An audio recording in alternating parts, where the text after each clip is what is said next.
There are moments in life when everything feels heavier than you can bear. Moments when it feels like you're sinking slowly, quietly, and no one notices. Just the silent feeling that you're going under.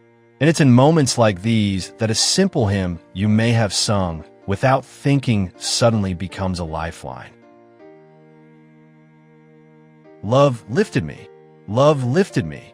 But what if I told you this hymn was not written as poetry, not written for performance, not written to sound beautiful, but written as a rescue song? Today on Hymns Unveiled, we uncover the hidden story and timeless power behind one of Christianity's most beloved hymns. Love lifted me. Stay with us, because by the end of this episode, you may realize that this hymn has been lifting you long before you knew you were drowning. Across churches, revivals, camp meetings, and quiet homes, Love Lifted Me has echoed for over a century. It has been sung by prisoners behind iron bars, hospital patients between breaths, congregations grieving loss, souls searching for hope.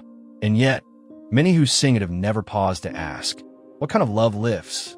Why lifting, not saving, not healing, but lifting? And who exactly is being lifted, and from where? This episode is not about nostalgia. This episode is about rescue. James Rowe was not a professional theologian. He was not a church celebrity. He was a railroad worker, a man familiar with exhaustion, danger, and loss. Raised in England and later moving to the United States, Rowe understood what it meant to watch people disappear, sometimes suddenly, sometimes slowly. And one day, he received news that would change him forever. A young man, he deeply cared for someone he had counseled, encouraged, and prayed for had died. Not from illness, not from age, but from despair. Rowe was devastated. He later wrote that this loss forced him to confront a terrifying question. What happens when love doesn't reach someone in time? That question would become the seed of Love Lifted Me. Howard Smith was a musician with a gift for melody, but more importantly, he understood restraint. He didn't write melodies that competed with the message. He wrote melodies that carried it. Together, Rowe and Smith created a hymn that doesn't rush. It moves gently like arms lifting someone from deep water. The central image of Love Lifted Me is not accidental. It is drawn directly from Scripture. He brought me up also out of a horrible pit, out of the miry clay, and set my feet upon a rock.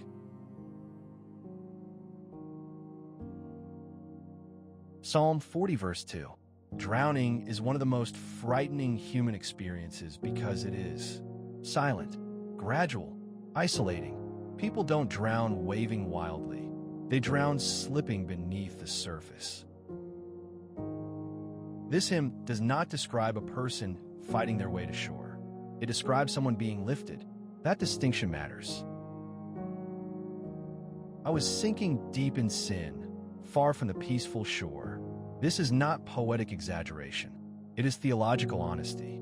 The hymn begins not with hope, but with truth. Not victory, but vulnerability. Sin here is not presented as rebellion alone, but as distance. Far from the peaceful shore, this is the language of separation, of exile, of disconnection. The soul is not merely guilty, it is adrift. People don't connect with hymns because they are perfect. They connect because hymns name what they are afraid to say. This verse permits us to admit, I'm not okay. I feel lost. I feel far. That's why this hymn still works. When nothing else could help, Love lifted me. This line is the heart of the hymn. Notice what it does not say. It does not say when I prayed harder. It does not say when I improved. It does not say when I earned it. It says when nothing else could help. This is the moment of surrender, the moment of exhaustion, the moment when self-rescue fails. And then love acts, not advice, not judgment, not instruction, love. Scripture does not define love as a feeling. It defines love as movement. But God commendeth his love toward us, in that, while we were yet sinners, Christ died for us. Romans 5 verse 8. Love in Scripture moves toward the helpless, just as a rescuer moves toward a drowning person. Love lifted me, love lifted me. The repetition is intentional. In moments of crisis, people don't need complexity. They need assurance. Repeating "love lifted me" is like repeating, "You're safe. You're not alone. It's going to be okay." Repetition creates emotional anchoring. That's why this chorus stays with people long after the song ends. In today's world, anxiety is rising. Isolation is increasing. Faith is often transactional. People are tired of self-help without hope, motivation without meaning, religion without mercy. Love lifted me cuts through all of that. It says, you don't lift yourself, you are lifted. That message spreads because it heals. A prison chaplain once shared this story. During a service, inmates were invited to choose hymns. One man requested "Love Lifted Me." He did not sing. He wept. Later, he said, "This is the first time I realized God came down to where I was, instead of waiting for me to climb up." That is the power of this hymn. This hymn quietly dismantles performance-based faith. It does not glorify effort. It glorifies grace. Grace does not wait for improvement. Grace intervenes in the collapse. That's why this hymn aligns so deeply with the gospel. Songs fade when they rely on trends. Hymns endure when they speak to human experience. Every generation experiences loss, failure, guilt, fear, and every generation needs to hear. You could be lifted. If this hymn and this story have ever meant something to you, you're not alone. Here on Hymns Unveiled, we explore the stories behind the songs that carried faith through history and into our own lives. If you believe hymns still matter, if you believe faith deserves depth, consider subscribing and sharing this episode with someone who might need lifting today. Imagine standing on a shore.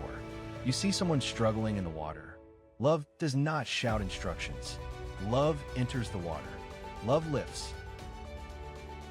That is why over a century later, we still sing. When nothing else could help, love lifted me. You may not remember the day this hymn was written, but if you listen closely, you may realize it has been singing your story all along. Subscribe to our channel, Hymns Unveiled, so that you never miss another story behind the hymns that shaped history and transformed lives. Every week, we dive deep into a hymn, uncovering the hidden moments, the struggles, and the faith that gave birth to timeless songs. We don't take it lightly. So from all of us at Hymns Unveiled, thank you for being here.